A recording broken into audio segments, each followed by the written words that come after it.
much just going to start with how you got into karate in the first place. Okay. Just because, I mean, we've always talked about it, but I never really kind of understood how you first stepped into boxing and kickboxing is specific. All right. So I first started in karate in 1978. Okay.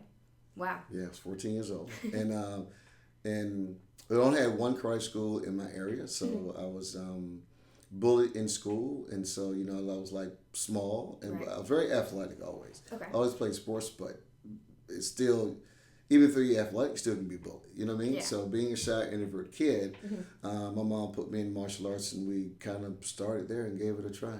Was it like a typical story of like you building self-defense? You know, the weird part is that it really is that just typical karate kid story, but it's real. You know, that's the thing is that that's what happened. I mean, so when I look at other people that give their story, sometimes I think people snag onto it because it sounds good. Yeah. You know what I mean? Yeah. But at the same time, that's just really what happened. Like that was my story. I mean, like, my parents put me into karate too, but it was more of a discipline thing. Like, it wasn't really about self-defense. Right. And even if it was about self-defense, it was really just about me getting extra. It was about the focus and discipline. Yeah. So I got put in because my mom came to school, did a parent-teacher conference, and one of the teachers was like, "Hey, Roger's never in that class," and she was like, "No, he has perfect attendance. He's here. Like, he's in school. I know he is because." You know, he drives, or when he takes the bus, like I keep up with him, and I'm like he's there. But I would always skip that class. That class had most of my bullies in it, and so I would go in there. And since she called the roll, sometimes I would leave before. Sometimes I would come in. Was it math or something? My history. Oh. Yeah, all my bullies was in there. Like all the kids was like, "Well, we're gonna just pick on you." So, But you know, my other class, they was there, but the teacher was very strict, so they didn't really kind of get the opportunity to move around and pick on me. But this teacher, she gave me that opportunity. You know? So I would just skip that class, and during lunchtime, I would kind of either come in late or a little early. Like I knew how to maneuver around high school. Okay, but you started for self-defense, but why did you stay? Did it become your passion ever? Well, not early. I mean, I quit 3 times in the first year. Really? Yeah, my instructor was very strict. Oh wow. No, very strict. So I explain strict, like he was hard. Like there was no talking in class. Okay. There was zero room for any mistakes. Wow. And he only wanted top students. That was it. That's pretty typical in the sports world though now. Well, you gotta think about karate in the late 70s. Okay. I mean, new sport, right? Relatively? No, I mean think about karate back then. Karate back then, if you got your black belt, no matter your age, well back then you couldn't get your black belt until at least you were 16. So if you started as a kid, you couldn't test for a black belt until you were 16. Okay.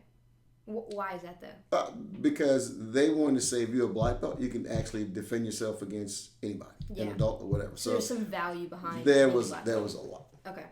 I was at my school before I left for probably 5 years. I watched 3 people get a black belt in 5 years. Whoa. So you got to think about it. Yeah. Even with you coming through martial arts and me teaching now, I probably test an average of 15 kids a year for black belt. Yeah. Per year. Yeah. I was there for 5 years. 3 people got their black belt. 1 kid under 16 years old. Why did you kind of put that principle too of like being a 16-year-old? Why did you kind of? No, that was it. That was in martial arts. If you was under 16 in martial arts, no organization will give you a black belt. But I'm talking about competitive edge in specific. Okay. Like there wasn't really an age requirement to get a black belt. Well, I learned once I left my school, and I went to actually a place called Junior Institute. It was in Maryland, out through the D.C. area, and it was the first time when I started Taekwondo. But he had kids in there that was high level, going through training, getting their black belts, and then I was like, why are we doing this? Like, what are we doing? And I went there because it was a top organization. I was a professional fighter. And I was like, what are we doing? And he explained, like doing one of the graduations, that our goal is to take someone with no confidence and build confidence. Yeah. No self-esteem and build self-esteem. Right. no strength and develop strength. Right. You know what I mean? Right. No will to do this, and then they will give you the will to do it. We'll give you that determination to do it. And I was like, well, I didn't learn that way because my instructor was like, if you don't come in the door with some of those attributes, you was out. So everybody in my class was good. Okay. See? You came through and you was taking karate where it might be 30 kids in class. Yeah. There would be 20 good kids. I would say a majority of the Yeah, kids right. in my class were. And then you'd have 10 excellent kids. Oh, and then you'd have 2 or 3 outstanding kids. Yeah. And that's how it was. When I took karate, everybody was outstanding. Wow. Because he didn't allow anything but that. Okay. So there was no, I have to come around to correct you. You correcting, but it's a very minor correction. Okay. Yeah, because if you couldn't do it, he'll put you out. Well, did you have to practice on your own time? Oh, you had to because he think about how you came through testing with me. Mm-hmm. You come through, we practice, you get your stripes, you prepare for it, then you come to graduation. Yeah. Okay? Yeah. When I tested in my karate school, you picked when you wanted to test. Mm-hmm. That wasn't a test schedule. You picked it. Okay. So when you became like a yellow belt, when you was ready for your next belt level, whether it was green belt, orange belt, you would go to him and says, hey, I'm ready to test.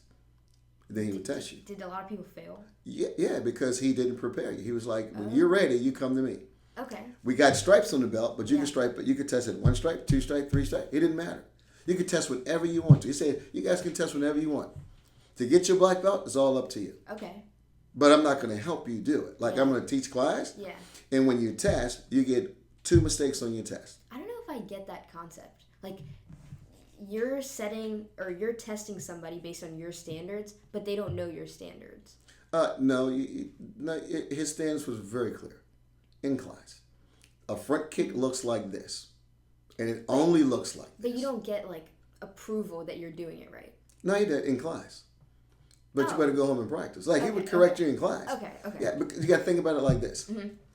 Kids that couldn't kick correctly or punch correctly wasn't in their class. Right. See, right. You weren't in class. There was no kid that had a bad kick or a bad punch or a bad karate stance. Yeah. You wasn't in class. You started in class. Okay. But you get 2-3 weeks down the road, those kids would disappear. But this is still like a class. Like, you're paying for it. Yeah. But so if a parent's paying for it, why would he deny that person? Well, again, you got to go back to the late 70s teaching karate. Okay. Different times. He would make it very clear. Mm-hmm. This is not soccer. It's not baseball. It's not swimming. It's not football. This is martial arts. Mm-hmm. My job is to make sure when you walk out that door that you had the confidence to defend yourself. And you're not going to always have to defend yourself against someone your age or your size. Right. You have to make decisions based on that. And the techniques that I'm teaching you are techniques that could harm a person. Right. So you have to have that responsibility to do that. Right. Okay? Mm-hmm. And if not, then he always would say, and looked at it in a very good way on this part, I'm responsible for that because I'm teaching you. Yeah. So therefore, it's going to be very strict. It's going to be like this. And we're only going to have a selective group. That way, we can kind of monitor to make sure that the integrity behind what we do stays in-house. Right. Okay? Right. So if you couldn't uphold what he had, he just would say, hey, thank you for having you, but this is not for you. And you could go to another karate school, but just not that school. Okay. Yeah. Yeah. So what happened to the quality of karate over the years, do you think? Did it stay the same? Because no, it's not close to the same. It's not even close. So my thought on that was that it got too commercialized. It's very commercial. Like that's okay. Yeah. It's not a thought. It did, but okay. It helped it too. So you got 2 things. Karate needed that. Again, I'm going to go back to a guy that I learned from, okay? Mm-hmm. So Jeff Smith was the guy that first introduced me to June Reed. Jeff was a world champion. Mm-hmm. And he was working with that group. Mm-hmm. And when I went there, I learned that, wow, all the kids at my school, they could have made black belt. Yeah. If he would have taught like that and would have slowly brought them in and helped them, those kids would have made their black belt. But he didn't give them a chance. Oh. He did not give him a chance. And I was Yeah. like, oh, because if I would have started younger, I would have made my black belt. I didn't have that will to kind of stand there with a person that was kind of yelling and screaming at you. Yeah. You know? So it needed that because that was what karate was missing. See, karate had a good karate. The characteristics that you get from karate class, they're great. The focus, the discipline, the stick-to-itiveness, all that's really good. The thing is that karate guys would give this information and develop this, but they wasn't making any money. So you're saying the commercialization made it so there were more opportunities for people, or there were it made it where. Well, think about this. Let's go to my instructor. Mm-hmm. My instructor came out of a great school, top level instructor. Mm-hmm. Back then, when kickboxing was really big, he was one of the top names in kickboxing. So I mean, he was, I mean, my instructor could have been world famous if he would have stayed on the right track, right? Yeah. So someone with all that experience, they paid him $5 an hour. Wow. Yeah. Yeah, somebody. He didn't run. I mean, I'm not saying $5. I kind of over exaggerate, but you got to think about it. Yeah. You had someone with 20, 30 years of experience that couldn't pay the rent of the karate school. Yeah.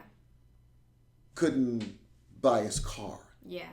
You know what I mean? Mm-hmm. Now, so look at a lawyer with 30 years experience. Look at a doctor with 30 years experience. Look at a teacher with 30 years experience. Okay, right? You put them on a pedestal.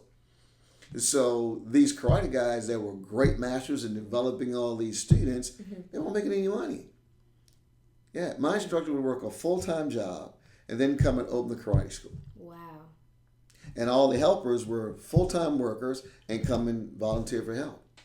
So it was just their passion. Is that? It was their passion, but karate was just as big years ago as it is now. Really? I feel like it's gotten way more popular. Well, yes and no. Okay. It got more popular because commercial and everybody can do it. Right. It's easy. Yeah. Like Little Johnny that can't kick the second ball, he can do it. Have you heard of Master Cho's? Everybody can do it. So so this is the thing. You have a lot of karate schools out there. Mm-hmm. And what they choose to do, it's still good. Yeah. Because there's a school around here that a guy trained in. Mm-hmm. I'm not going to name the school, right? Okay. And I didn't think the school had good quality. And one day, when I moved back to Richmond, like 27 years ago, he came to my school. Hey, I heard about you. This is my name. This is where I train. I want to come train with you. And I was like, well, did you clear it with your instructor? Well, no. I said, well, you should, because I got respect for your instructor. Go do it, right? Right. And so he came and worked out with me. And the first thing I said was, you're that 1% that came from a school without a lot of structure and skill, more playtime, we would say, more commercial. Mm-hmm. This kid was good. Yeah. This kid was good. What is good in karate? And he knew he was good. Like he could kick and punch. I mean, you got to think. Mm-hmm. I'd been an amateur champion in kickboxing since I was 17. Yeah. Okay. I made 17. So still in high school. Oh yeah, I was the number 1 amateur coming out of high school. Wow. Yeah. So so you went from your karate studio, right? And then how did you go to competitions? How did you know the steps to becoming an amateur boxer? My coach was a amateur and professional coach, and I didn't know. Okay. So after class, these people would come in when we finished, and because my mom sometimes late pick me up, I would watch. And so one day I said, now I've been karate for about 2 years now. So I was like, hey, what do these guys do? He goes, oh, they're my fighters. So what do they do? He said, they do full contact karate. So I was like, what's full contact? He goes, well, in class, you guys spar, and we do either point sparring or we do continuous sparring. Okay? Mm-hmm. But it's medium to light contact. He said, they do full contact. Because that's what it was called. So they're just it was called full contact karate. So when I watched them train, I was like, wow. He was like, what do you think? I said, oh, there's no way I can do that. Because it was full contact. Oh, wow. Yeah, it was full contact. Like it was knockout karate. Okay. Full. Won't no point sparring, won't no shaking hands. It was full contact karate. But why would you do that in practice? And because these guys were amateur and professional fighters. But doesn't that harm you for actual like matches? Okay, so yes, but I'm gonna go back to it. Okay. So that sport is not for everybody, and the people that can do it do it, and that's why we separate it because if karate was like that, nobody would be in karate. Okay, that's you right. see. Yeah. So my instructor, you gotta remember, he was that top trainer, so guys would come in from all over to train with him, and plus he had his original group, and so. When I would go watch, when I was staying watch him train, it was full contact. Man, they would have their pads on, the helmet, and their headgear and mouthpiece, and elbow pads to the phone. But it was full contact karate. Like it was boxing, but you could use your feet, and they were going as hard as they could. Oh wow! That's how they train because you have to train like that to condition yourself to do your competition. Right. Now, this is the thing: do you get hurt doing training for your competition? Yes.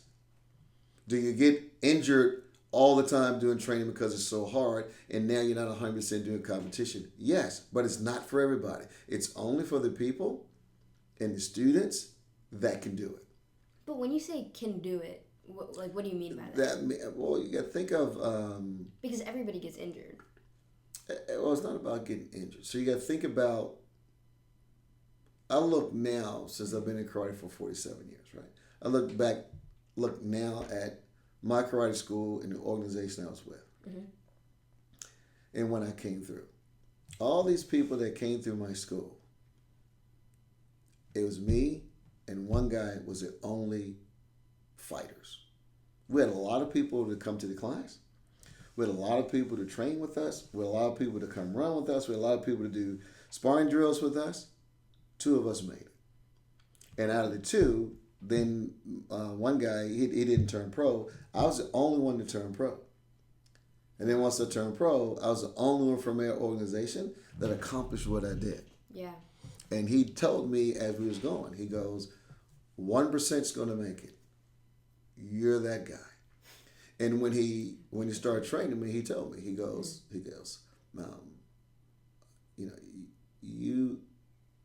you have the potential to make it. And very few do. You know what I mean? But what was the difference between you and... I didn't understand it back then, but now that I've come through, accomplished what I did, right, trained students to do what I did, made it to a world-class level of what I did. Absolutely. Right? Yeah. I realized that look how many students that I've trained here at Competitive Edge Karate. Right? So... we can put a big number on it, we can put a small number on it, but think about when you was coming through, it was 30, 40 people a class. It was every class was like that. So you got to think, I've been teaching in the west end of Richmond for 34 years. Yeah. So think about in 34 years coming through Karate Kids, coming through Ninja Turtles, coming through Power Rangers. Right. How many kids came through that door? One kid out of 34 years made it to be a kickboxing champion out of all the kids that trained. One. Are you talking about somebody? Yeah, Brian Rector from here. He won the world title. It's still in the books. We can look it up right now. Wow. Yeah, he was the only kid. So you got to think about it. Yeah. Let's say, and we don't really know the number, we can look at it, but let's say in 34 years, let's say I taught 8,000 kids. 34 years of training, 8,000 kids come through. Whether they got their black belt or not, 8,000 kids came through the door. Right. One did. Yeah. Yeah. One. How many did I train to do it? Hundreds. But I think that comes for a passion for it. Nah, it's different. You have to be a different person. But you keep saying that. You keep saying like the different part. Well, but what made you different? Well, it's hard because the violence that you go through, you have to understand it because it's very violent. It's not you play soccer. Softball. I did. You I play used to play soccer, right? Yeah. So let's take somebody that plays a sport. Your goal is to be resilient in your sport, but your goal is not to harm the other person.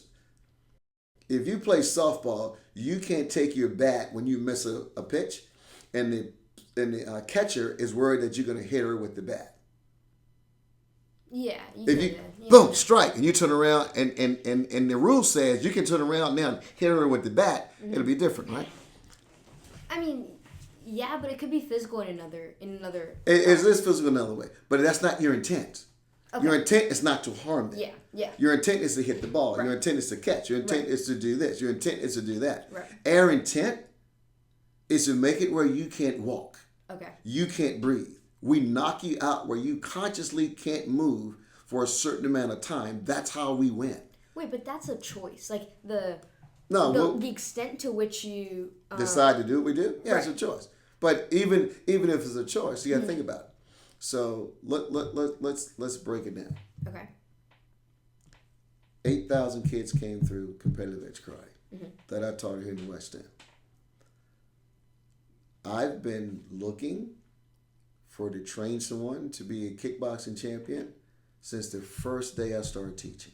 That's your goal? I knew that I wanted to give someone back what my instructor gave me.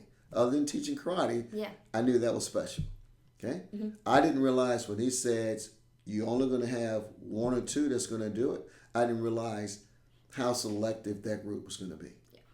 I've trained hundreds and hundreds of kids from point sparring to continuous, took them to competitions, and they got where they were like, this is too much, I can't do it. This is too much training, I can't do it. I'm not physically strong enough to do it. I don't like to be upset. I don't like the violence of it. Hundreds of kids, one could do it. And what was special is, it's hard to say what's special, but it was a kid that understood, I'm not going to say he understood violence because that wouldn't be right, but he could handle, he could mentally handle what you can't. See, he had the mental capacity to take what scares you and make it where it was fun. Now, something I've learned, especially in a sport, is that if you're obsessed with something enough, you'll be able to do it. Like that's a sport. That's not what we call a combat sport. I think it could apply to combat. It's not because if it is, if that was the case, why that we have a team of 25 and I was the only one that made it. I've trained 8,000. I've probably coached over 500 to do it, and one did it. So if it was about passion, how did only one person do it? Everybody I train, not only love it, I have one kid that I trained that loved it so much. As he got older, and then I met him years ago, right? He had a competitive edge tattoo, a boxing tattoo. He had the tattoo of the first board he broke, and he goes, if I'm blessed one day to have a son, I hope that he does this because I absolutely love it. Absolutely love it. He says, but I understand that it's not about passion. This sport, it's special. Has nothing to do with passion. Because when that bell rings and you get hit, the violence that is but I'm saying you love, like to be obsessed with karate, what I mean is, like, you like the feeling of getting punched. You like the feeling of punching. You like the feeling that's a misconception of fighters. We don't like to get punched and hit. See, people think that we like that. Is it not an adrenaline rush? It's not about adrenaline. It's not about we don't like it. Okay? Honestly, when I sparred, it was an adrenaline rush. Like, if somebody punched me in the gut, I'd just be like... Right, but you had somebody not taking anything away from what you learned. Right. Because that would be... Right, absolutely. Disrespect, right. But you didn't have a person that kicked you that was a trained kickboxer. Yeah, that's fair. You had a karate student that came to karate class when they finished. Yeah. They went to, they went home and played with their Legos, right? Yeah. You're not talking about a kid, like when I was in school. Right. My friends would go, hey, let's ride to school in the morning because I was driving, right? Well, I had to run every morning. Really? I had to run every morning before school. What do you mean you had to? Like, it was your choice or your instructor made you do it? Well, it was the only way you was going to survive competition. Okay. Yeah. When we did competition, Mm-hmm. and you went to your matches, which was like every 2 months, you might fight 2 or 3 times during that weekend. You wouldn't last. Oh, wow. So that if you were out of shape, or you would be out in round 1. But I mean, if you're sparring every day, or Yeah, like it's you're not about training- Sparring is only part of it. Let me tell you. Okay. I was in high school at 16 years old, Mm-hmm. running every day before, running every night, coming home, Mm-hmm. training for 2 hours a day, and then doing a strength conditioning class in high school. Wow. And I was not even at the top of my game. Wow. I was even not at the top. I worked from 16 to 17 to get to the top. Interesting. So it's not about passion. Mm-hmm. I tell people all the time, I said, I went through high school, never went to a prom, never went to a dance, Really? never went to a football game, never went to a basketball game. Yeah. The only thing I could do to keep up was to train. And so, like school is 8 hours? Mm-hmm. I was training 4 hours a day. Wait, so my question now is, you made all those sacrifices in high school, Right. for a sport that you were trying to go far in. Mm-hmm. Why did you make those sacrifices if you weren't passionate about it? Well, I'm going to go back a little bit. Okay. It's not that we don't have a passion for what we do. Mm-hmm. But your passion for what you do and my passion for what we do, it's just different. And it's hard to explain because you don't do a sport where when you enter that sport, you might not make it out. See? Yeah. Okay. See, when I turned professional, Mm-hmm. and I sat down with the group and we talked, and then we had to sign contracts. Okay? Oh, wow. At the beginning of the contract, it says that you volunteer to do this Mm-hmm.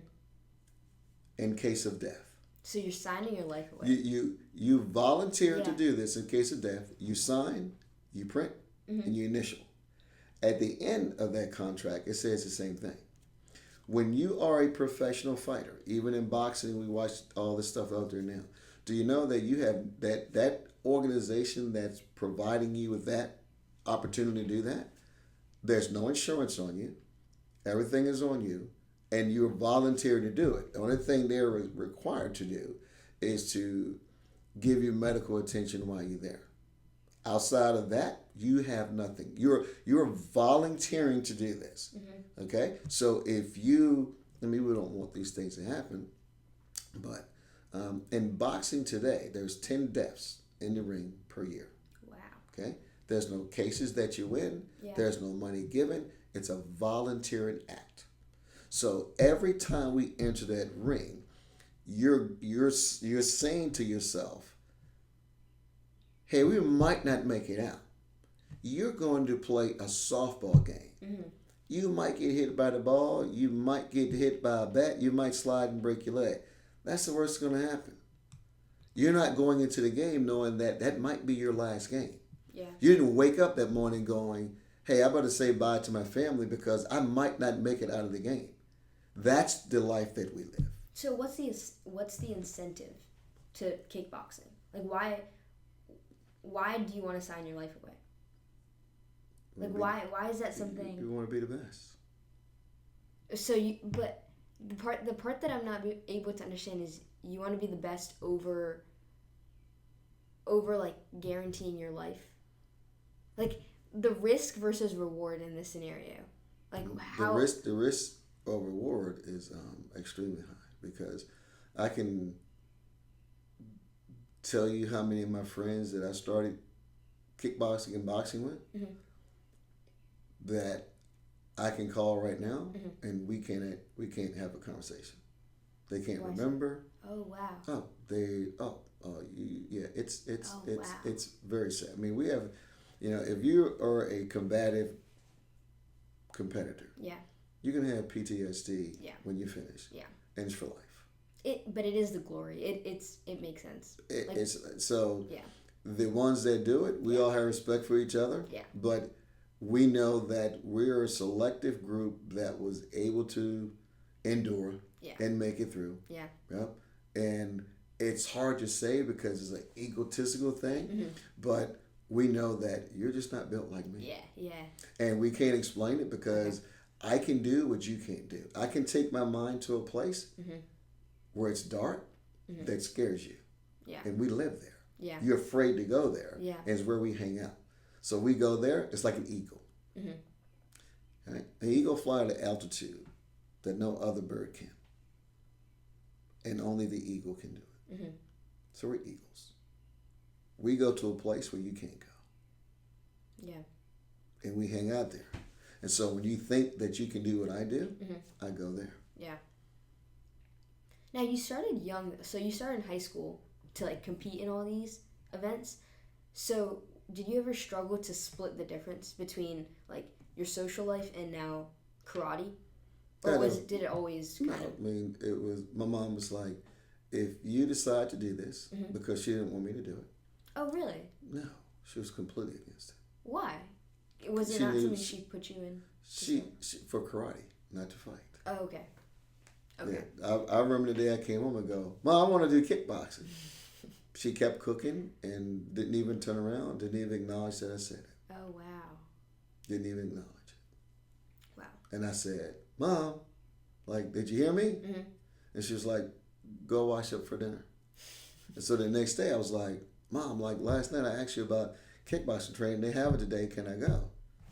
And she still didn't say anything. She was like, what time is your karate class? I said, well, I'm not going to karate today. I'm going to go to kickboxing class so I can go later. She goes, what time is your karate class? And I said, Mom, I said, I want to do kickboxing. And she just said, that's no. Don't ask me again. So what time is karate class? Oh.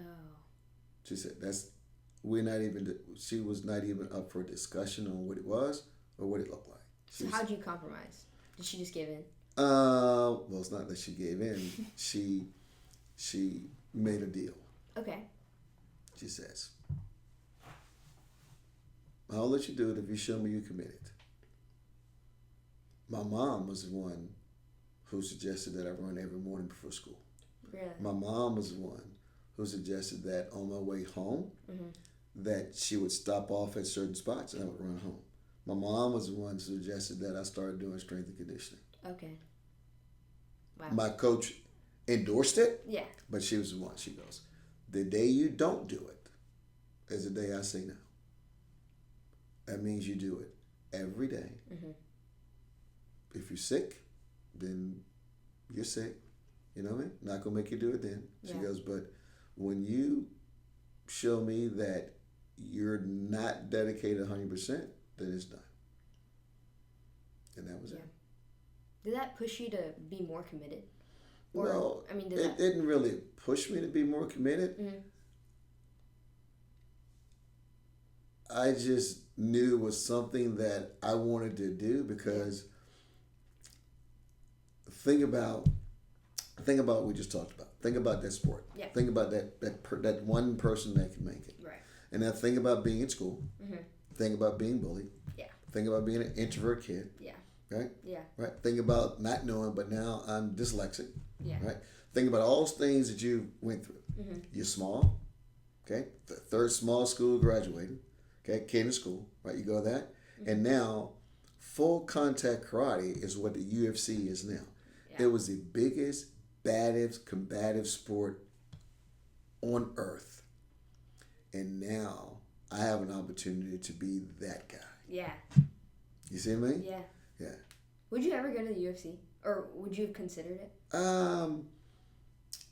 I can look now that I've been through my career and I've seen it. Yeah. I'm a huge fan. And I'm a huge fan. Like I'm a huge fan. Really? And those guys are at an amazing level. But knowing what I went through for full contact karate. Yeah. And now my friends. No. No. Okay. No. They're at a whole nother level. Yeah. We were at a top level. They have surpassed us. Yeah.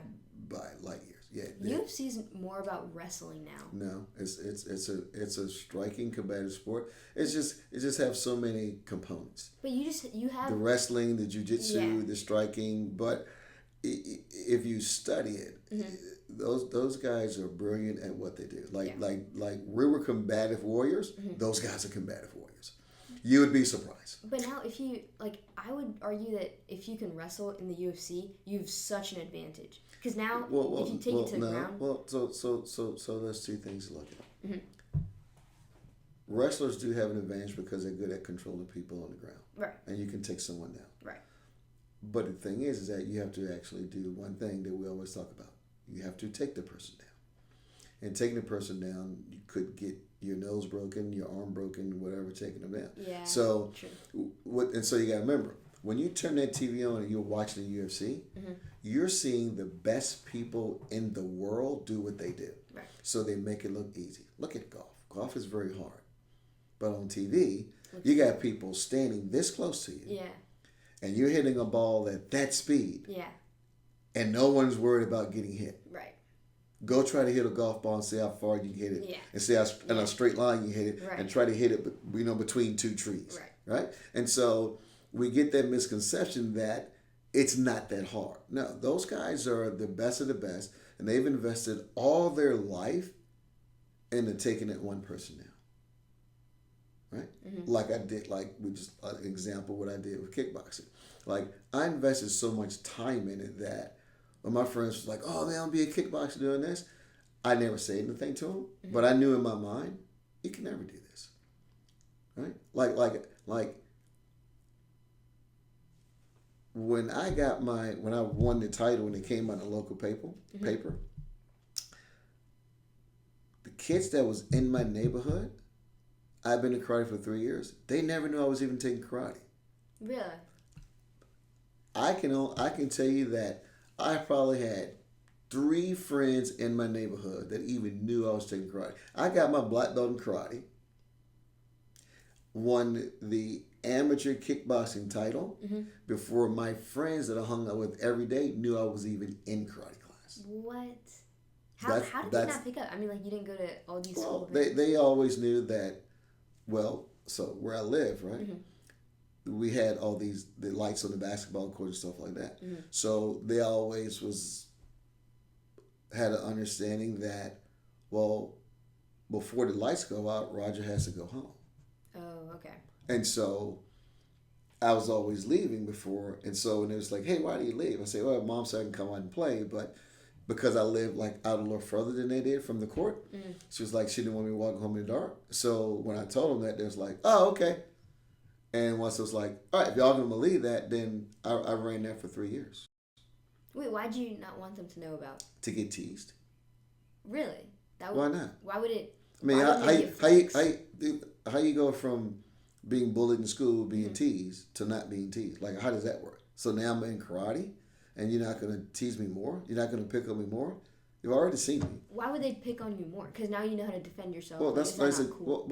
Well, you got to think about it. When a bully wants to pick on you, he doesn't care what you do. He's not afraid that you know karate. Well, I'm saying he's challenging you. It's not that he's afraid. It's just that you didn't want to tell them that you were doing karate because you were afraid of being teased. No, they was going to pick on me even more. Because you were doing karate? Oh, 100%. If I tell somebody now that I'm a black belt, it's they're now. like, "Oh, you're living wow. You're living in the now world." Okay. I don't get how you could be teased bubble. You're still in that bubble. Yeah. Still in that bubble. Okay. Yep, still in that bubble. But even that bubble protects you. You're like, but this is great. So much to be. You're so focused and you're so disciplined. No, it's not. But I definitely split from the bubble a little when I went to Maggie Walker because now I met so many more Richmond kids. Yeah. But, there you go. Right. But it's even to them, anything physical, like sports, if you excel in something physically, that's a flex. It's wow, that's amazing. That's crazy that you do that. So think about the environment that you're in. Okay. The environment that you're in, the culture that they built was when you do something athletically, it's a very positive thing that you're doing it. Right. Right? Yeah. It's not something that is going to be challenged. What do you mean challenged? Challenged in a way to go, oh, you're a soccer player? Good, we're going to come and play you. And when we come and play you, we hitting elbows. Yeah, we coming. Now we're not coming to play you. We're coming to destroy you. We're coming to win. Well, I think that still is there. Yeah, we're coming to win. Like let's say let's say Megan Walker had a team, and let's say, just to pick something, let's say somewhere in Richmond that wasn't a good neighborhood, they had a team. Oh, when they came to play you, it wasn't about winning.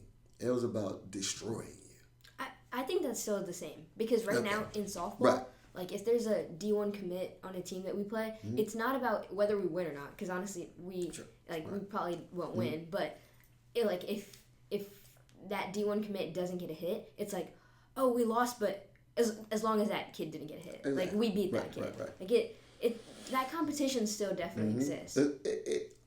I think it's there. I think it would always be there. But you got to let's look at the times now, right? So think back then to now.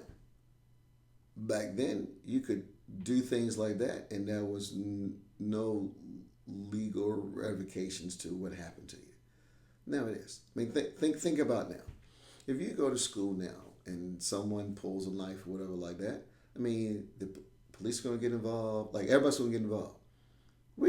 Nobody got involved. Really? Who's going to get involved? Like what are you going to do? School security? Yeah. What are they going to do? We didn't have school security. Really? What are they going to do? I mean, you go to your principal, your assistant principal. I mean, what are they going to do? Tell you not to do it? They wouldn't expel you? You do, but you just come back to school. I mean, what are you going to do? You're thinking about what you have right now. You guys have all these things in place now because of what we went through, and now it's the way you're at. Yeah. They said, no, we need to put these things in place because these things are happening, and we need to be able to, resolve these things in some way to deter you bringing a knife or a gun to school. Yeah, but what do we go through? Right? I mean, you got to think about it. I remember being in middle school, and in almost every class, there was a paddle hanging up beside the chalkboard. And that teacher, if you didn't listen to behave, he could paddle you. Really? And no one would say something. I've never heard that. That's what I'm saying. That's insane. No, it's not insane. That was normal for us. Wow. For us, that was normal. And that teacher would paddle you. And we watch kids get paddled every day. So it wasn't unnormal to us. Wow. You guys have think about what the kids go through school now, right? We did fire drills. Now they do active shooting drills. Oh. So now these kids go, active shooting. You get to middle school, you've been doing this since elementary school. You're like, it's just what we do. I don't think we thought that was insane. Like as a parent. Yeah. And I look back at what's going on in school. I think it's insane. We're like, I can't remember a day I went to school that I was worried about anything. Nothing. Really? Even though I got bullied, school was still safe. School was more than safe. School was the place to be. Yes, they have bullies. Yeah, you got these things. But not one day I worried about somebody coming to school or shooting or a gun or a knife. It was school. Yeah. Your teachers helped you. It was school. Yeah. It was school. Right? You guys have active shooting drills at school. Yeah. As a parent, we look back at what we did in school and we go, we can't even understand why this is happening. Yeah. Right? So the times have changed. Yeah. So but even in your times, I remember my teacher, my history teacher was talking about this one time, but during wars, they would have bomb threat drills. Yeah. So you would just go outside and run around in the playground and hope that a bomb didn't hit you. Is that something that you guys I didn't do that. Okay. So Okay. Yeah. But no, man, it's just different. But I would say that I feel like if I went through that, I would not think school was safe. Like a bomb threat thing that happened. No, it's not safe. Yeah, no, it's not safe. But you just said that school was a safe place. But we didn't have that. Oh. When I went to school, so let's think. So let's say that your teacher is older than I am. Because they did that, when I came through, they put things in place so we would not have to do that. You see what I mean? See, they had to do it because it was something happened at that time and they had to prepare for it. Right. So they said, hey, this is not good. Yeah, okay. So This is not good. trees. These are children that's going to be here. Right. And we are parents, and the parents are relying on us to have a safe place for these children to go and learn and to thrive. So say, let's put these things in place so we no longer have to do that. However they did, Right. because we did not have it. Now, what I listen to my kids tell me they're doing in school, me and my wife was go, what happened? Yeah. Well, why did they do this? And why your principal do this? And why do that? And they're like, Mom, like it doesn't work that way anymore. Yeah. Yeah. Like we have it like you guys go to like you at I don't know at Manka Walker, but you going to regular school, you're used to seeing a police officer, auxiliary police officer or something there every day. Yeah. I never seen a police officer at my school. Wow. And Wow. And that was it. It was for some activity that day. Yeah. Or, I mean, if police was at their school that day, everybody was running to a police officer because it was such a big thing. Wow. It was like, oh my God, like you're a police officer and we're there. Right? Yeah. You guys, it's every day. Yeah. Yeah. We've never seen one. I mean, at Maggie Walker, we have like security. Yeah. First grade to high school. But, yeah. A police officer? Never. Wow. Not even close. There's this whole thing about like clear backpacks. Right, you guys got that. And the no phones. Have you heard about that? I'm hearing all these things. Yeah. We never. I mean, you gotta think. Yeah. Never. So you gotta think about it like this. We went to school 8 hours a day. Mm-hmm. No phones, no nothing. Parents couldn't get in touch with us, and they never worried. They never tried to. They never worried that we were not safe. Think about, me and one of my buddies was talking about it. Air kids versus how we were raised. Mm-hmm. I could get up on a Saturday morning, leave home. Hey, Mom, I'm going down to play at Johnny's house. I would come back 8 that night. Never called her. She never worried. Never got in touch with me. Never worried if I ate. Never worried about if I'm okay. Yeah. And would come in and she would go, hey, son, how was your day? Good, Mom. Never asked me what I did, whatever. She knew you were safe. And she knew that someone in the neighborhood was going to feed you or come and knock on your door if you was injured or if you were sick. You had a mom that was like, you're not feeling good? Come here. Let me give you some Pepto-Bismol or whatever. Why don't you come lay on the couch while the kids play? And she would just take care of you. But now is that the Times or was that your community? Times. No, it was the Times. We all did that. It was just the Times. We all did that. And now, when you guys start coming through, when a parent will not give somebody like an aspirin because they had a headache, they would give them an aspirin with something laced in it. We never worried about that. Never. Okay. If I was walking down the road, in my neighborhood, and Miss Jones says, "Hey, I got this pie. You want some?" Oh, I was gonna eat it and take some home to my family. There was no question. You ain't question it. You ate it. We don't have to worry about that. When my kids was going to school, I was always telling them. I said, "Be very careful about who gives you something." Yeah. We never.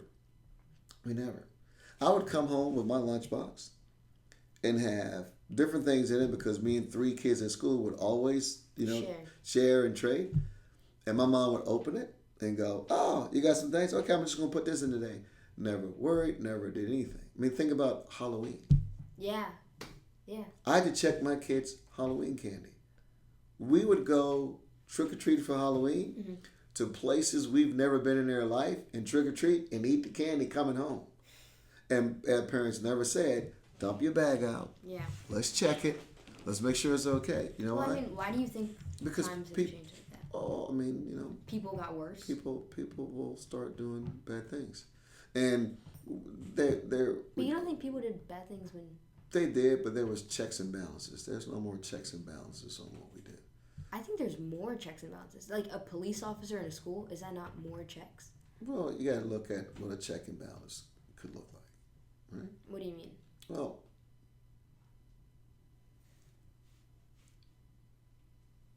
people now can do things that you don't really get in trouble for.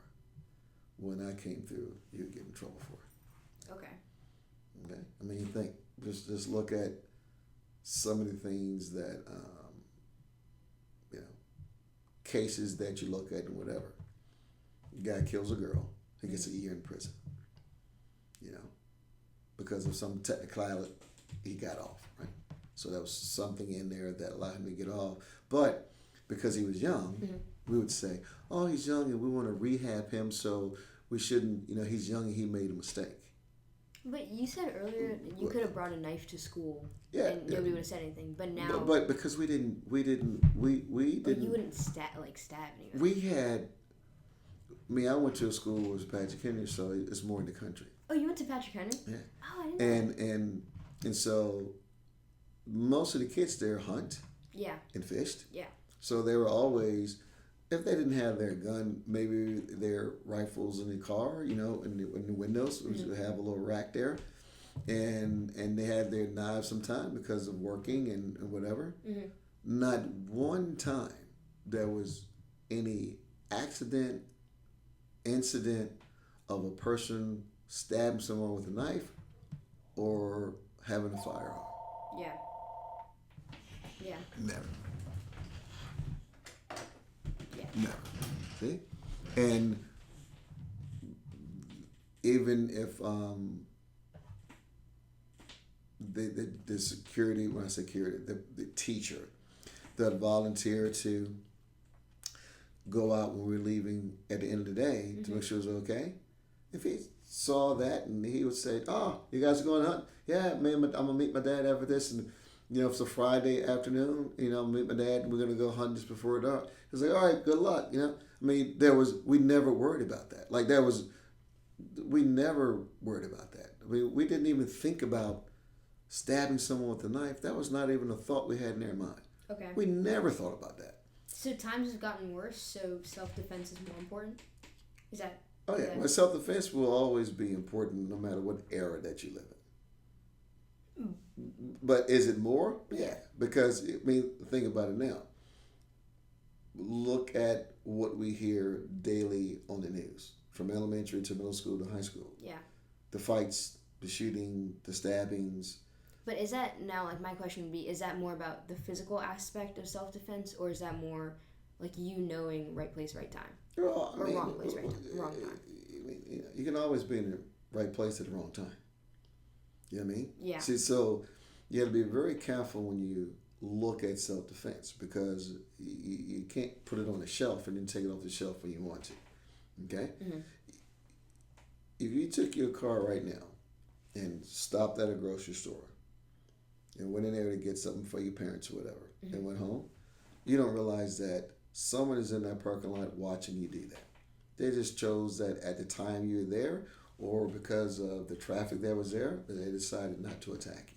Because I teach self-defense all the time, and I do these talks, and I tell people all the time, I said, we're being watched all the time. Criminals are out there watching you and watching me, every move you make. Now, do they always attack? No, because they do it based on time and opportunity. Mm-hmm. Might not be the right time, might not be the right opportunity. But you keep going to that same store, you best believe that we're all creatures of habit. Yeah.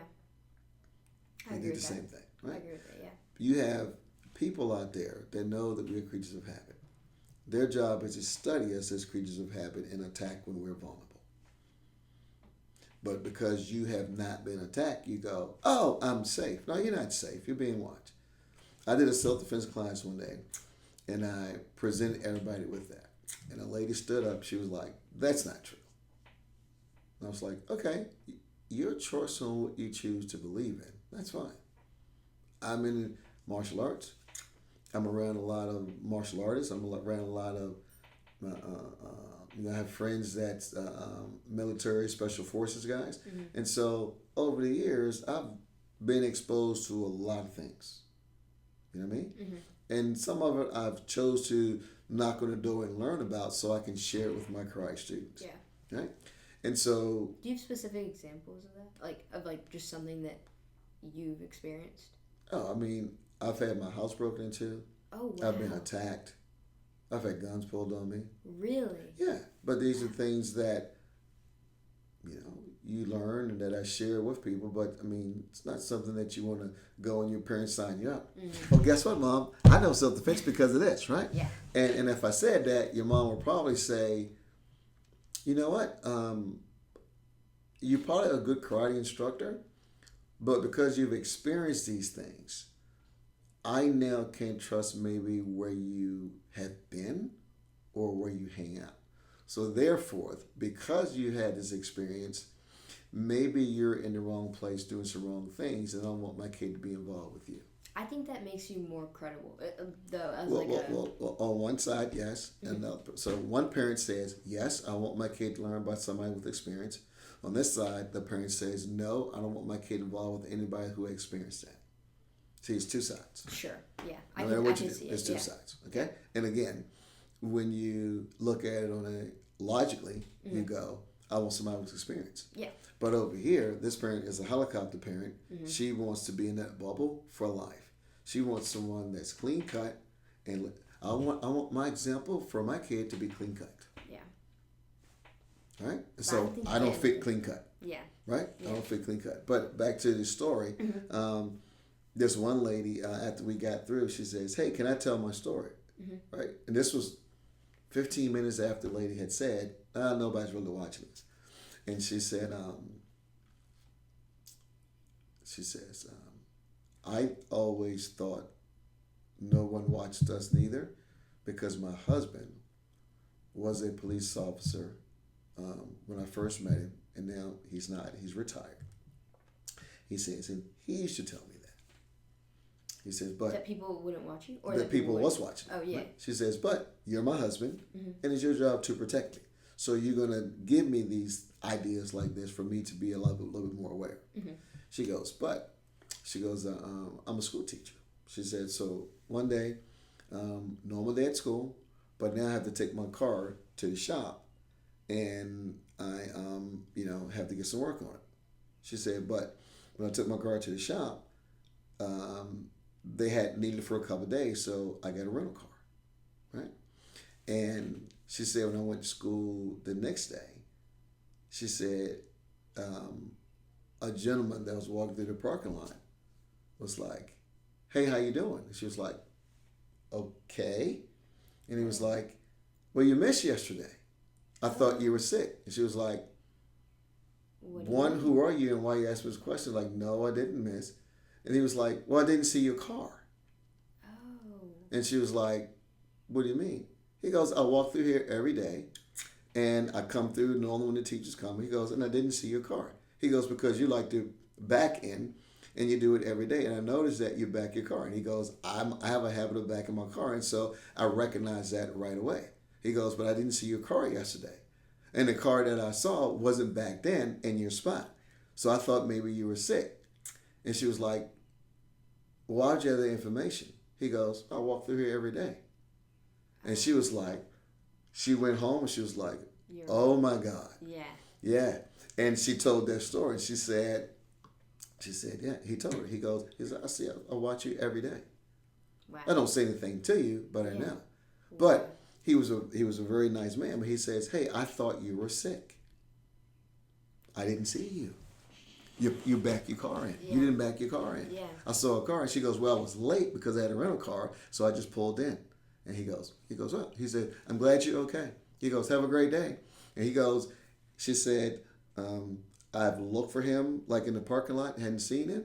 It was just that day he walked by and we were end up at the right time." He goes, "He was very nice." But that's when she was saying to your husband, "Wow, like we're actually being watched." And he goes, "No," he goes, "Sweetie, you are. You might not be attacked. That gentleman that was very kind to you, he's still watching you." Yeah. See, we think when you say, "Hey, we're being watched," you think somebody's with a pair of binoculars looking at you. No, it's a normal person that noticed what you did. Right. So you're being watched. Yeah. Wow. You're being watched. Yeah. And you go to the store, and you know certain people at the cash register and things like that. And you go, "Hey, how you doing?" They go, "Good." Yeah. Sometimes you might be buying something for your dog or for your cat. So if they have a dog or cat, now you have a little relationship there. You have a little conversation, and that person remember you. "Oh, yeah, I know you. How's your cat doing?" You know, whatever like that, right? Do you pay attention to it? No, you just think the person being friendly. Yeah. When that person is actually watching you. Yeah. Something that I've realized though, this could be the bubble talking, but if you smile at people, you become more memorable. And you could take it both ways. You can take but that's I think overall people are very nice. I actually think the opposite. I think people are innately bad. No, they're not. Why do you say that? I work with kids every day, and like, my friends. Could you say that that's your bubble, like that you work with? No, it's not a bubble. I work with kids every day, and I'm a self-defense person. I'm aware of a lot of things. Okay, I'm aware of a lot of things. Okay? What do you mean? Well, I'm a little more aware of you because I'm also a black male living in America. Okay. That's a whole nother program. Yeah. Okay. Yeah. So that's a whole nother program. Absolutely. Right? So I'm completely aware of my surroundings and what's going on. Right. Okay. So with all that, right? And I would say most people you meet are very friendly.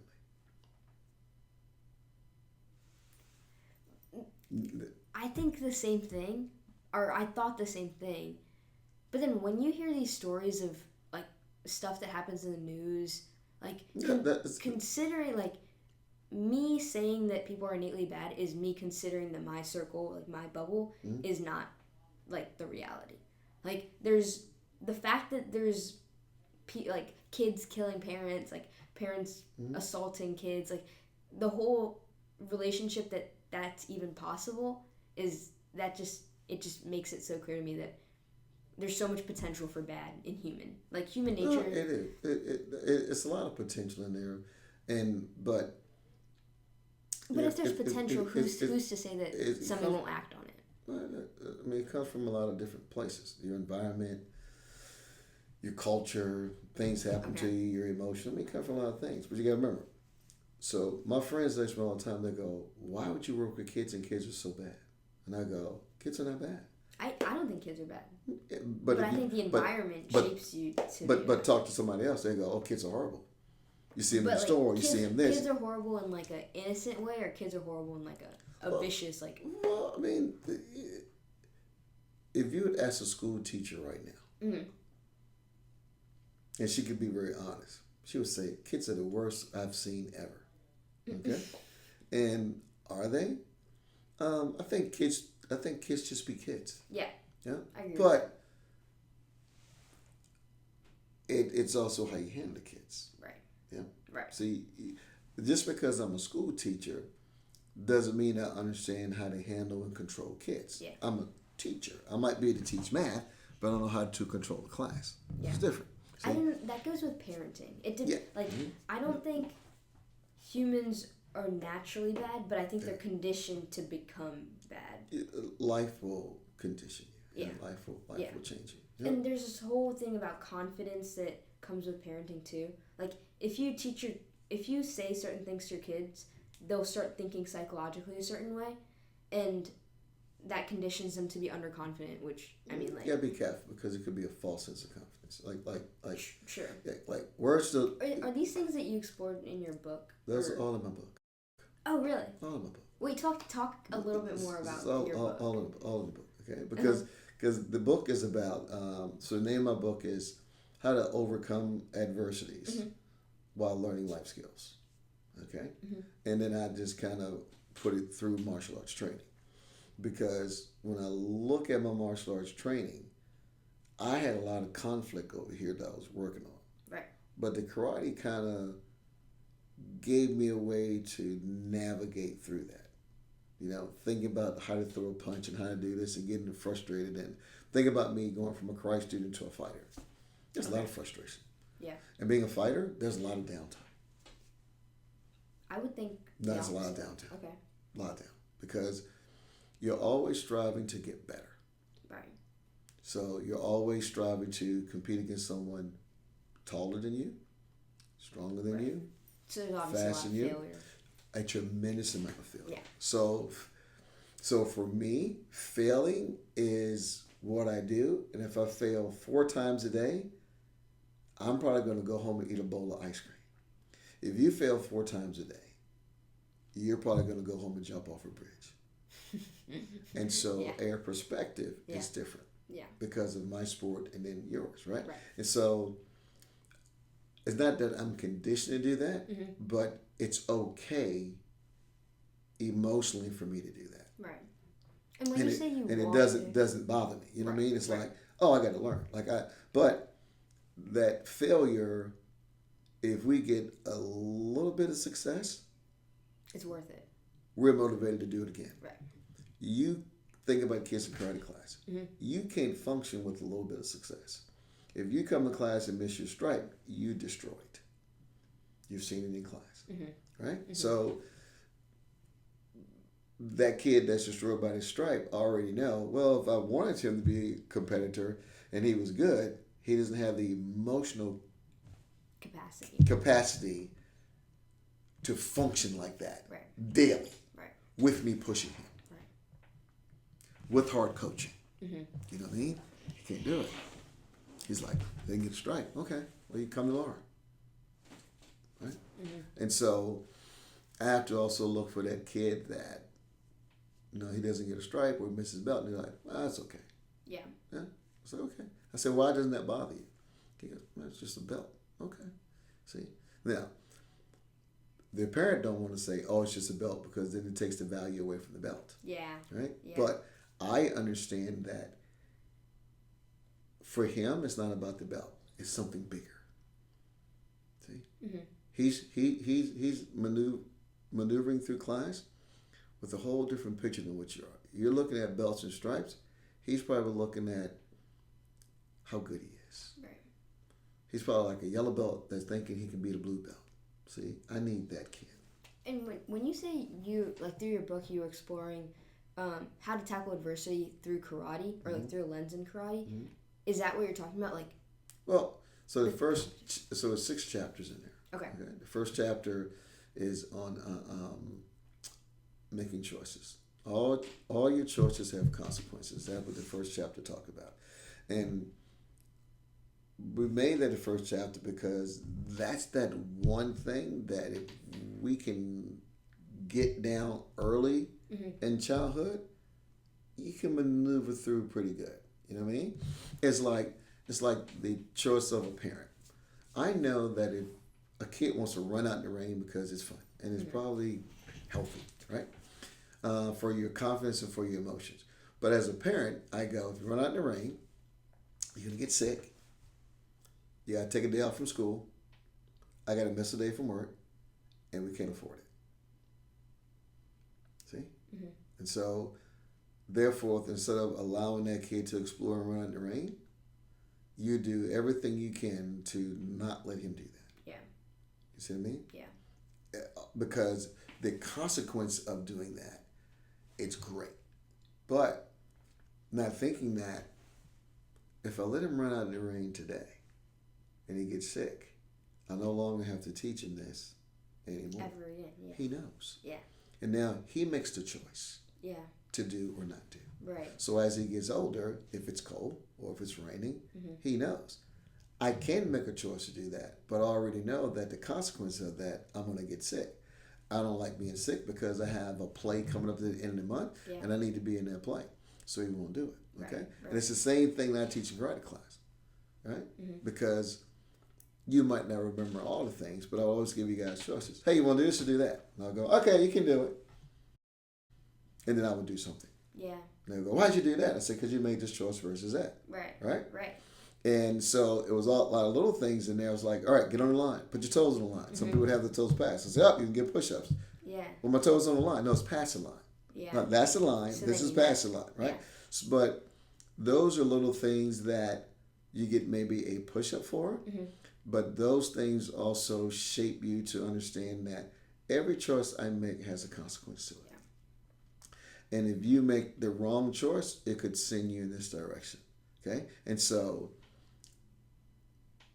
if you focus on that and you start learning it early, but you have to let the kid get the consequence for making a mistake. So he knows that, it's not good. You know? Yeah. Because kid at class next one day, he says, kid, should I have to do this? I said, no. He said, what if I want to go over there and sit down? I said, buddy, go sit down. He said, really? He said, yeah, go sit down. So we sit down for the whole class. Right? We went through, did all our stuff, We lined up, we bowed out, And he would say, "Can I line up?" No. I said, "You gotta wait till your parents get here." He's like, "But why?" I said, "You gotta explain to him why you didn't take class today." Oh. He was like, "But you didn't let me." I said, "No, I didn't let you." I said, "You made a choice. You told me that you didn't want to do the drills." Mm-hmm. I said, "Okay, you don't have to do them." I said, "You want to sit down?" He goes, "Yeah." I said, "Go ahead and sit down." Right? But these are consequences. But when the parents came, he was like, "Hey, he decided not to take class today, so I let him sit over there." And he was like, "Why didn't you take class?" He was like, "I was tired." He goes, "Okay, but we talked about this, right? And why we come to karate and the discipline and the focus, right? And doing all this." And he was like, "Yeah." He goes, and so the mom said, "Well,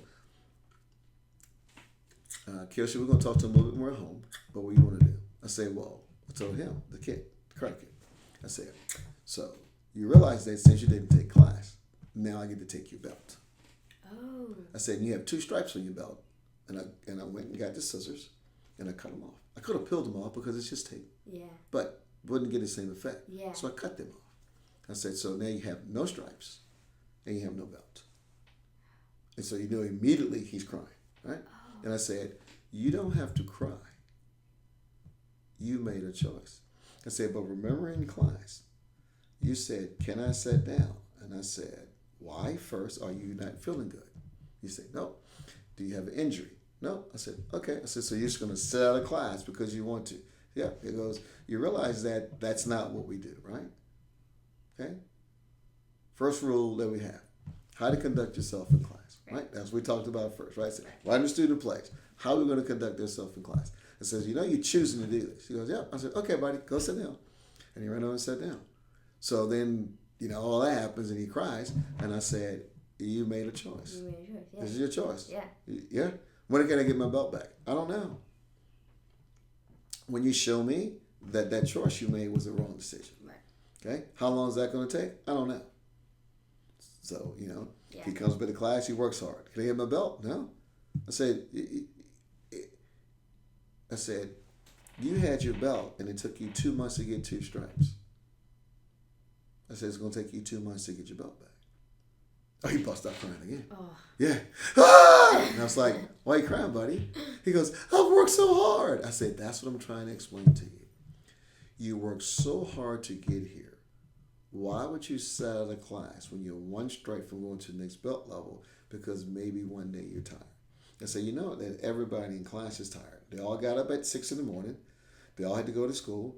They all had to come from school. They all had to do their homework. They all had to get a little bit of snack in the car or whatever, or they got to pick up the little sister or something going home. I said, we're all tired, but we're making a choice to do this. Yeah. For these reasons to make us better doing A, B, and C. You chose not to. I said, so if you want to get that belt back, then you owe me 2 months of training. All right? Yeah. Now, when he came back the next day, me and him talked. I said, what'd you learn? He goes, he's a kid now, right? So he's giving me little things. I said, what else did you learn? He's giving me little things. I said, what else did you learn? He gave me little things. He says, so I kind of navigated and kind of guided him where I wanted him to be. And he goes, not to give up so easy on something that I've worked so hard for. I said, that's why I took your belt. Yeah. What about taking your belt? Yeah. You gave up on something that you've worked for. One decision you made one day changed everything you did. Today it was your belt. Tomorrow it could be something else. Yeah. Yeah. And so the 6 chapters have different things like that in it. Okay. And at the end of each chapter, I give an example of a conversation that I had with a parent. Okay. Making a bad decision for their child. Oh. And then next chapter has something else. So every chapter has something in it. Okay. And every chapter, I have probably 100 stories on a parent that I've talked to. And are these real stories? Or? These are real stories. No. Wow. These are real. These are not made up. These are real. Like these are. When I first did the book, I talked to the parents, and I had names with it. And the guy was like, "Let's not do that. Yeah. Like let's just go with parent or teacher or whatever. Let's not do that because because later on, you get the book out, and nobody knows who Susie is, but Susie might feel bad because Susie knows, right? Susie knows. And so the book was like that because I was going, I had to learn this myself going through school. But when I got in karate and started kickboxing, I was like, man, every day I don't stretch, eat, drink my water, do my homework right after school so I have time, like I'm going backwards. Yeah. But it's brutally hard. I was like, because one day I was like, I don't want to fight anymore. I was like, okay, great. I was like, you gonna like talk me back into it? Like, are you gonna cry? You be upset? She was like, no. She was like, no. She's like, if you don't want to do the work, then don't do it. Like, don't put the time in to do it. Yeah. Right? She goes, because you're gonna get injured. You know what I mean? Like, this is not something you can do for fun. Yeah. I mean, this is not soccer practice that you can miss a day, right? Right. And so, when I started learning all those things I had learned, there were some things that I learned from kickboxing that I never learned in the karate class. Because when that bell rung and you stepped in that ring, any and every mistake you made showed up instantly. Wow. Instantly. Yeah. One punch, one miss, one slip, it instantly showed up. And I was like, wow, right? And that's when I was like, okay, I got to be hyper focused. If I want to be good at this is all I have. This is all I can do, along with school and homework and a part-time job. Right. But I realized that if you're going to be good, that's all you can do. Right. There's no, and if you don't want to do that, the ring also taught you not to do it. Yeah. You know what I mean? Right. Because it was very clear you was going to get hurt. And so when I went to competition and I got past a certain level, I knew one thing. Everybody that had made it to this level, they all was like me. See? Like you're Maggie Walker. Mm-hmm. Okay? That's a couple of things you guys all have in common. Yeah. We're striving academically to be our best. Right. We might have these other little different quirky things that we do, but we have one common goal. Right. We're here because we all are striving academically to be as high as we can. Right. Okay? To achieve. Right? And we want to go above and beyond. That's why we're here. We might have these other things, but we have one common goal. It was the same when I got to the high level of fighting. Okay? I knew that person had gave up everything he could, so when that bell rang, he would make a mistake. And I had to be the same way. And when I learned it on that level, I was like, if I can just teach kids a little bit of this, they're so far ahead of the game. And if you now have that mindset and you're just playing soccer, you're going to be a superstar. Yeah.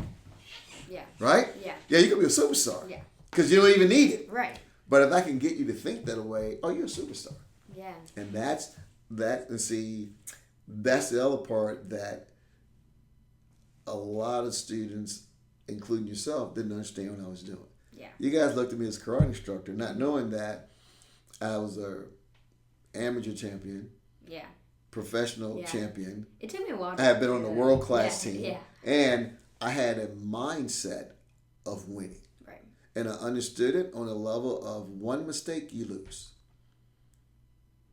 But we did it in a fun, interactive way. Yeah. See? Line up, let's do this, do that, come to attention, right? Not knowing that when I got that group ready for black belt, running out of that room, snapping to attention, I was taking you guys through my journey. I think the difference, because we talked a lot about the difference that makes that 1%. Yeah. I think what it is so in a situation where you're making a decision and it's either like 100% or 0%, a lot of people can't do. Yeah, a lot of people can't do that. They can't because there's pressure involved in that. A lot. Like anytime something happens where it's like there's a lot of pressure in a situation, the first thing people say is, "Oh, it doesn't matter that much. Like, don't worry about it. It doesn't matter that much. If you fail, it doesn't matter. Like, just think about it like that." Right. But you can't think about it like that when you're the 1%. So I think that's what it is. And you gotta think about it. It's being able to take the pressure. There's one kid that I thought was going to really be good. Mm-hmm. I'm not gonna give his name, but he was a student. Okay. I knew he was. I knew when Would I know him? No. No. Okay. I knew when I met him. I said, "This kid's gonna be my next champion." I knew it. I could feel it. Was he? No. Oh, okay. Because when he realized that when I go to competition, my friend's gonna be there. Oh. My parents gonna be there. Yeah. I'm nervous. He was a little older. Yeah. Right? 16, 17. My girlfriend's going to be there. Yeah. Right? And because he was doing good, all his friends from school's going to be there. Yeah. And he said, I can't take that much pressure. Okay. If I lose, everybody inside of my bubble will know I'm a loser. And most of them will be here to witness my loss.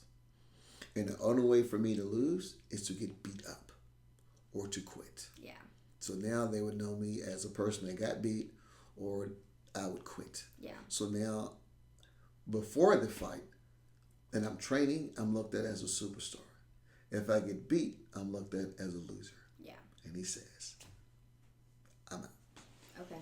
See? Yeah. I'm out. Yeah. But the one kid from here, he was like, what was his name again? Brian Rector. Brian Rector. Brian Rector. Okay. Yeah. I'll search him up after. Mm-hmm.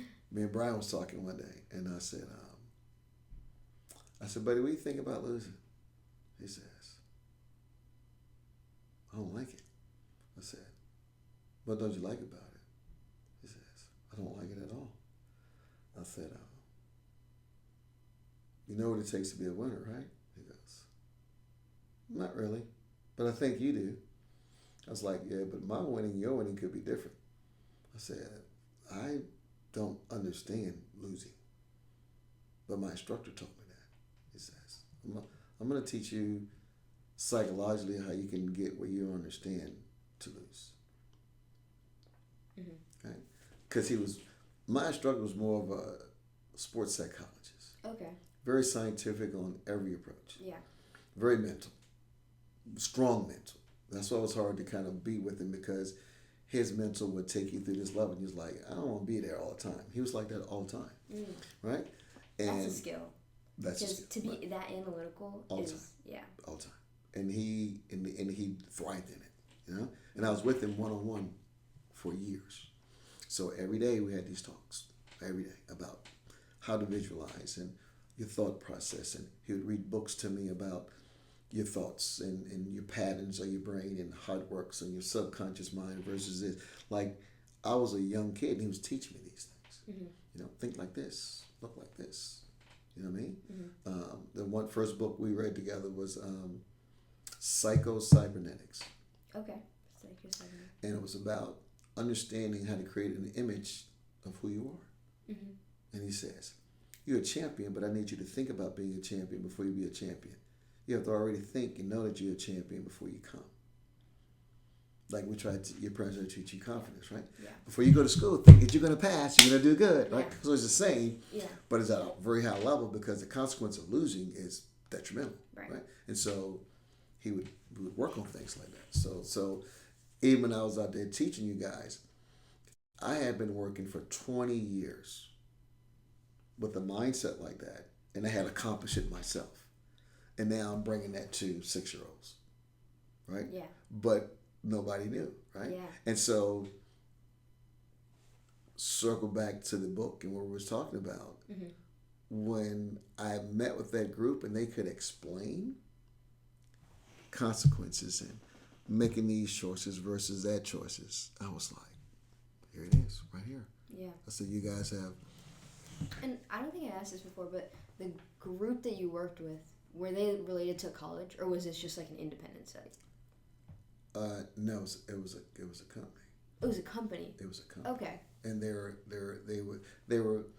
was a company that was working toward a couple of different things that it was going to produce as a product. Okay. And one of them was the children's program. Okay. The parenting program. Yeah. Gotcha. And so I have it. Yeah. So I have my second book written. The second book too. Second book is already written. But you're not published yet. Because I finally have gotten where I talked to a gentleman. Mm-hmm. So the book's been out for 4 years. Mm-hmm. And so I'm not going to do like a revised book. Yeah. But I'm going to take it and do the things that it was meant to do. Yeah. And what is that? And that's to educate parents, mm-hmm. and mainly parents, on what I really do. Yeah. And why I'm doing it. Mm-hmm. And It's not going to work for everybody, but at least you know it's a very logical truth of cause and effect, why what I do works. Yeah. It's spelled out. It's right there. Mm-hmm. Now, can your kid understand it? Maybe. Could you understand it? Maybe. If you're a helicopter mom, you're not going to understand what I do. Yeah? Right? Because my first choice is going to be, no, let him fall. Yeah. And you're going to be like, no, catch him. I said, no, let him fall. You'll be okay. Yeah. Right? And if he falls too hard, I'll catch him. Yeah. Right? Yeah. And so when parents come in, I kind of talk to them. You know what I mean? Mm-hmm. Especially now. I go, just tell me about you and your kid. And then I just ask some questions. What about this? What about that? What about here? What about that? Okay? And I've had, I just started doing this like maybe a couple years after COVID. So I've only been doing it for 3 years, right? Okay. Mm-hmm. And now I find myself going, I'm not going to be a good fit for your family. And they go, why? We think you're a great teacher, do this. I say, because I believe in this and you believe in this. Yeah. I say, so that day that little Johnny comes in and I fail him for his test, when he's been at home practicing, he showed grandma, you know, you've been on FaceTime, everybody knows you're going to graduate, right? And then I fail you, you're going to destroy me. Right. Yeah. Right. I said, you're going to destroy me. I Yeah. said, so you need to know before we start, I believe in this for these reasons. Right. And we're going to have to work and trust each other that we all have the same goal. Right. And the goal is when your kid is 16 years old and decides to get their driver's license and they take your car and to drive out of your driveway, he has to make some hard choices. And I'm working toward him making at least one good choice when he's doing that. And that's to make a choice to get back home safely. I said, so now he's 7. We have, 9 years to get there. I need to start him right now failing. I need him to know now, John, if you decide to speed, this could happen. If you decide to get on your phone when you're driving, that's going to happen. Right. But you have to learn early. Putting your shoes on. Right. Getting on the line. Losing a stripe. Right. You know? Right. Yeah. And the ones that go, yeah, I get it. I put them in class. The ones that go, well, they're so young to understand that. I go, I'm not going to be a good fit for you. Like years ago, I would say, if you came in and if you just wanted a kid to take karate, I'd say, I'm going to convince you that this is good, right? But now I go, no, we're not going to work. We're not going to make it. I say, because my goal is to make him make a mistake and fail every day. It could be small. Yeah. It could be, hey, I forgot to bow, so I got one push-up. The principle of it. Right. But every day, I'm going to challenge him and let him fail. So he doesn't think failure is failing. He goes, oh, that's how I learned. Yeah. Because I didn't bow. But, I got a push-up. Okay, tomorrow I didn't get a push-up bow. You still made a mistake. You still failed, but it's not so detrimental. Yeah. You know what I mean? Yeah. Like it didn't destroy you. Yeah. And parents think, oh, he's going to fail. He's going to destroy him. No. But you got to think about it. The kids in class now, they watch each other and they fail every day. So failing to them, after a while, becomes nothing. It's like, oh, what we did? John didn't get his stripe. Oh, well, Susie didn't get it. Betty didn't get it. Beth didn't get it. John didn't get it. Mm-hmm. So not getting a stripe is not like, oh, you didn't get your stripe today. They see it every day. Yeah. So there's like, so getting it, they're like, oh, wow, like you actually got one. We never see somebody get one. So like this, but because I created that environment, they're so different in class now. Yeah. Because they get it. Even though they're young, they go, all right, we might not like it, but we get it. Yeah. But I can see them now getting better. So, I have a new project. Okay. I told you. Oh, right? the documentary. Yeah. Mm-hmm. You want to talk about it? We can. Okay. We can. So,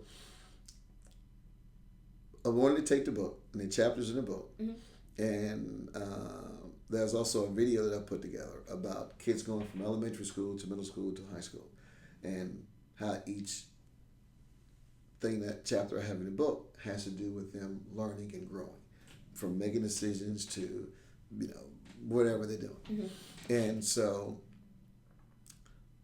what I want to do now is to talk to the kids in middle school and really go through what they're going through in the school, because it's a lot. Right. Kids in elementary school, it's a lot. Like, I don't think parents right now understand what their kids are actually going through in school. Yeah, I agree with that. Yeah, because especially when times change. Yeah. You're not in the shoes to understand what's going on. Yeah, and kids are not telling. They're telling some, they're telling all. I mean, like, if you're on social media, I feel like you should be up to par with what's going on, though. I would say you're probably at about 85-90% if you kind of watch it that way. Yeah. I want to dive into the 10% you're not paying attention to, because this whole week I've been talking to the kids in class, and it's funny because 8 of them yesterday from my middle schoolers, right? I said, "What do you guys think?" Now, these are black belt kids, so you've been with me for a while, right? Yeah. I said, "What do you guys think if I got involved now with middle school?" And they're listening. And I said, with everything you guys have told me, we haven't done everything, but I've been telling them about, hey, who's good on video, right? Like, can we talk to you? Like, do you mind talking, right? Yeah. So we just kind of going through it, kind of prepping them, right? Yeah. And they all at one time, I said, stand up if you don't think I'll be good working with middle school kids now. They all stood up. Oh, are you serious? I was like, really? I was like, God, they said, they all said, we don't think you understand what happens in school. We see you in here. Yeah. We've been around you for at least 3 or 4 years. But you don't understand what happens in school. Yeah. And when they said that to me, I said, okay, this is bigger than I thought. Because you got to think about it. I have kids that have been here, that trust me. We've been 4 years together. They know how to teach. They see my fun part. They see me get on kids, right? They see me turn kids around, right? They see themselves get better. My kids here, they go, you never make it. Right? Yeah, they go now. So at the end of class, I set them in and says, what if I use this approach to do it? And 2 of them said, maybe. Okay. And so that made me think. That made me think that that's a lot going on. So yeah, for sure. You got to think. So think about even our relationship, right? You would never not put your karate instructor that can control this in your school to make it better. But when you said no, don't go, you're saying no, it's worse than you think. You know what I mean? Like. When you say you're gonna go to middle schools, is this like you're gonna run programs? Well, think about. Well, you might not know, but the way I grew this school is through the Henrico Enrichment Program. Oh, the after school program. We talked about this. Yeah. Right, we talked about that. Yeah. Right? So okay. we did, and so, but I always did it in elementary. I didn't do it in middle. It was all in elementary school. So I told them, I said, hey, now I don't know if middle school have those things. Yeah. I don't know, but for them, they knew that I was going to somehow get involved with going to schools, and they were like, no. It's like they're like, no way. Honestly, yeah, I think middle schools could use that. Me too. Like, I was so excited about yeah. it. Let me tell you, when I say best kids, right? Right? Yeah. They also gonna have your group. Right. Like, these were my focus kids. Some middle school, some going to middle school, some, I mean, like, we had a couple kids going to Meg Walker. We got kids in the IB program. I mean, these are like my good kids. They was like, nope. They was like, don't do it. They were like, then I said, guys, I'm gonna do this. I need your help. I want you guys. And they were like, Kelsey, don't do it. One kid, I mean, he's 10, right? So he's still in elementary school. Yeah. He said, he started crying. What are you crying for? Why? He said, you're talking about school and all that. I said, well, buddy, we just talking. Know what he said? He said, if you start doing that, you're going to stop teaching us. Oh. I said, really? He says, you're not going to like how they act because I know how you want us to act. So you're gonna stop teaching if you do that. I said, I'm not gonna stop teaching, buddy. I love kids. He goes, not these kids. So now I know that it's something that I have to do. Yeah. Explore more about it. And it's I mean, there's so many things about me that people don't know that I do. Yeah. You know what I mean? Yeah. And I told them, I said, you got to remember, I understand your psychological mindset and chaos. Yeah. Your teacher is not designed to do that. Right. Your principal might not be trained to do that. Right. It's what I do. Right. You know what I mean? You got to think about what we talked about earlier, right? I was a 17-year-old kid that won a state title. Right. And a bunch of chaos. You know what I mean? Mm-hmm. Navigated through school, through my black belt, right. with people with me every day, not knowing what I do. Oh, I can get them to shape up. Yeah. Because most of them think they're bad. Most of them, for some strange reason, want to have like street cred. Mm-hmm. Most of them that are bullies, they just needs a little love. But it's one thing I learned about humans. When you're bad, or you think you're bad, you know what bad looks like. And when you know what bad looks like, you stop being bad. Right? That's fair. Yeah? That's fair. And, right? Yeah. And so you're 12, or you're 13, or you're 14. You think you're bad, but I can show you what bad looks like. Like I've walked to that ring so many times, have to look eye to eye with the guy you guys scared to go into battle, and you know what bad looks like. Like you know how to not show fear. Right. They're not used to that. But we don't, like I told the students, I said, I'm not going to do that to them, but I'm going to share with them these things that they're not thinking about, right? Like these choices you're making to do these things, you could end up over here, or you could do this. Right. You know what I mean? Like you don't have to be bad or think that you're not with this group because somebody's going to tease you, whatever. I said, let's think about this. Where you want to end up? Where you want your job to be? Where you want your life to look like when you get here? You got to start talking to them different. Yeah.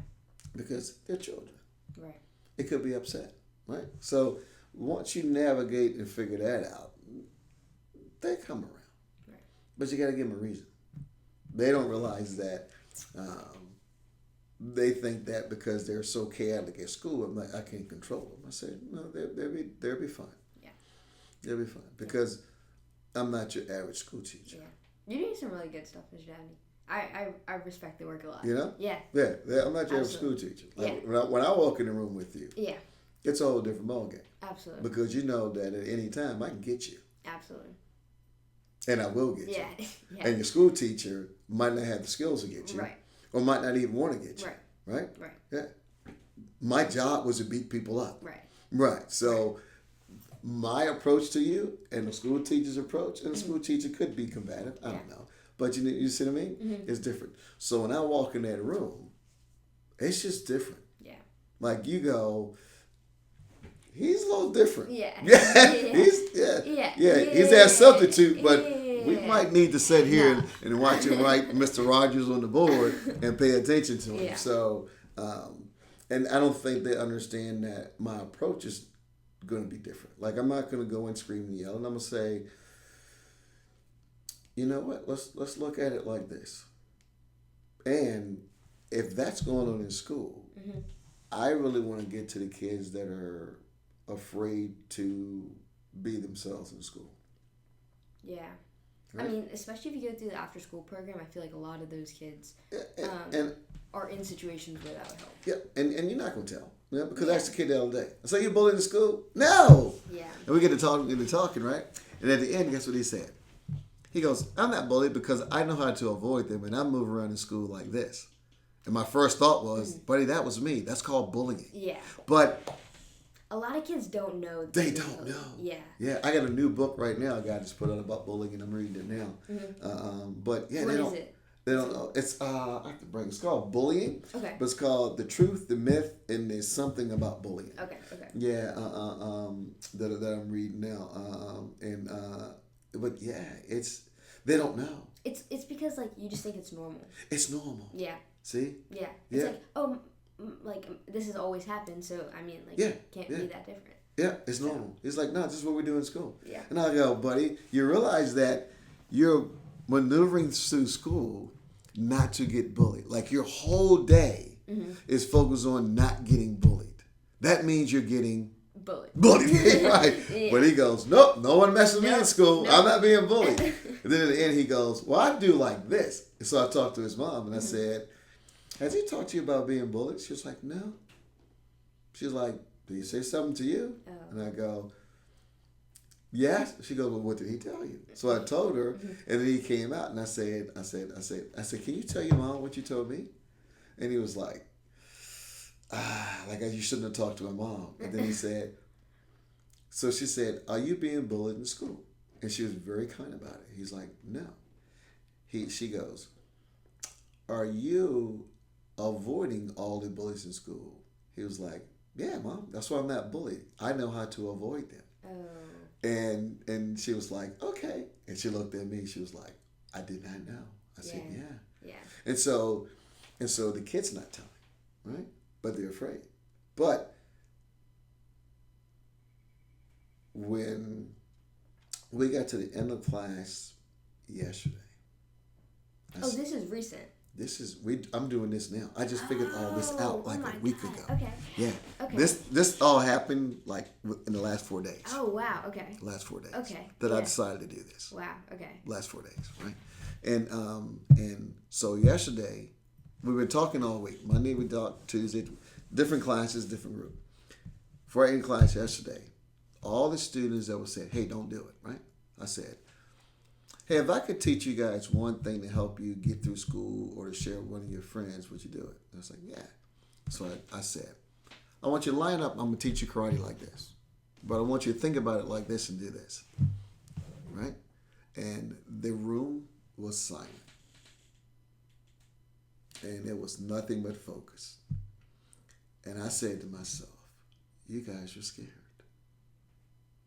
I said, you're scared. Yeah. Because I said, when you're in school and you have walking in the hall and bullies in there, whatever, you're trying to avoid, or like the boys, it was like going to the bathroom is like danger. And so you go to the bathroom, do it like this. And I started giving some little examples, right? And they were like, I was like, watch. I said, if you go to the bathroom, let's say you got somebody here and here. I said, watch what I do. Mm-hmm. Silence. Room was silent. They all was focusing. And I said, you guys are scared. I was like, wow, you guys are scared. I mean, they didn't say a word. Wow.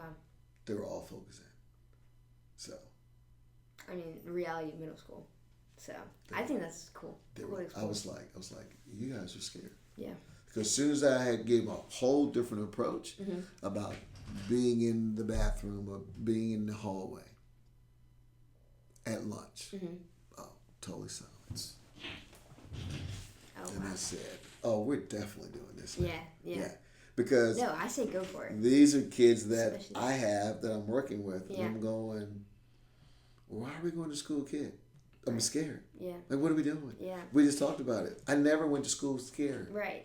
I got bullied, but I wasn't safe. scared. Yeah. I mean, I got bullied every day, but not one time I was scared. Yeah. No, we were at school. Yeah. You're scared. Yeah. You're actually scared. Yeah. One of the kids told me, he says,